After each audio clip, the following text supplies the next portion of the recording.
This is a quick little tutorial about that special Listingbook account that I've set up for you. It's a service I provide to all my clients. This will give you 24/7 access to the same database that we use in real estate business. It's accessible from any computer. It will provide you with up-to-the-minute data on all the properties on the market that may matter to you. So you'll receive an email. It looks a little bit like this right here. Sometimes it defaults to your junk mailbox. Please do me a favor and check in there, and if you see it, just click on right here to confirm. So when you confirm your account, it's a free account. It's going to bring up a bunch of information regarding all the different types of homes and stuff like that. It gives you messages, as you heard right there. The first thing I'm going to point out is the upper tabs right here. You have your front page, which is where you can change and edit all your search criteria. The initial one that we set up, I urge you to go in there and double check that information, make some fine tunes to it as well. That way I can better assist you in finding the home that fits your needs, and you can do all that right here at Edit Your Search Criteria. There's also property watches. There's a morning report. You can get all kinds of stuff there as well. And we have our inbox. I leave you property notes very often. But here's a little glimpse into the Edit the Criteria. You can adjust your criteria in a number of different ways here. You can change your search areas. You can zoom out a little bit. Pick different locations of town. I've already initially set one up there based on what we've chatted about, but I urge you to go in there and change that as well. This is the main page that you're probably going to be looking at quite a bit. This is the Home Finder page. There's 3 or 4 different tabs on the top on how you can view these properties. I tend to view them in a list, as you can see right here. The orange A means the property is active, meaning there's no offers on it as of yet, but that could change daily. The purple P obviously means there's one pending on there, so it's somewhat off the market, but they may be accepting backup offers, and we'll check on each one of those as well. A blue S will mean that the property has been sold.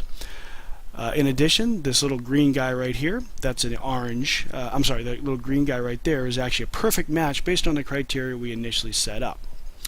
And the last little button I want to point out to you is this little P. I actually pick properties that may fit your criteria. They may or may not, but what I urge you to do is take a look at that one right there, and I'll show you a quick indication of that. So here's a property that I picked just for this tutorial right now, and I've also left a message saying I think this might work for you here. You can either turn around and save it as a favorite, or you can reject it, or leave me a note, hey, I'd like more information on it. With that being said, this particular property, you can take a look at the area sales based on that property alone, of what comes up as what's sold in the neighborhood, as well as other indicators like loan reports. You can view all the photos of that property.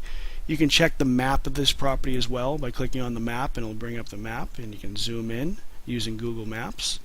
It'll kind of show you a little bit of where it's located in the town as well. With that being said, I'm going to go back to the Home Finder, and now that I've clicked that as one of my favorites, you're going to see it'll show up on your favorites list. So you can actually leave notes, and we can go back and forth, and you can create that list. We can watch properties to pick properties to watch, and then here's the agent picked button on the top. And the other one that's real important is this quick search button. On this quick search button, I'm also sending you additional emails via the MLS, which is the main search engine we use as realtors here in the Reno-Sparks, Carson City area. With that being said, there's MLS numbers on there. A lot of them tend to start with the number 1000 or somewhere thereof. Or if you're actually out driving down the street and you see a property that you're passing by, jot down the street address or even the street name. I'll give you a quick example for you. Let's just say I saw a property on Azusa. I don't remember the number. I'll just click search. It'll bring up those properties right there, and I'll click on the property and see what the actual status is. It looks like it's active, so I can turn around and either leave a question for me, or you want to take a look at it, or reject it. So there's lots of different things you can do with that as well.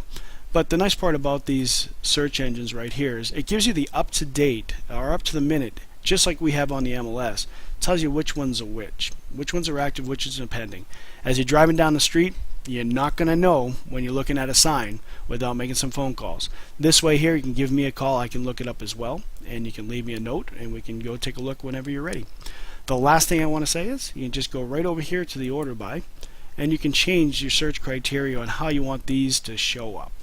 You can turn around and click by status, so we can actually just get all those pendings out of the way here and see what we can actually put offers on if that's what you'd like to do. So play around with this service right here and leave me some notes. I look forward to chatting with you through this, as well as any questions, give me a call. You actually have my phone number as well. My email address is in my website. So let me know if this service works for you. I'd love to hear your feedback on it. Again, this is a free service that I provide for all my clients.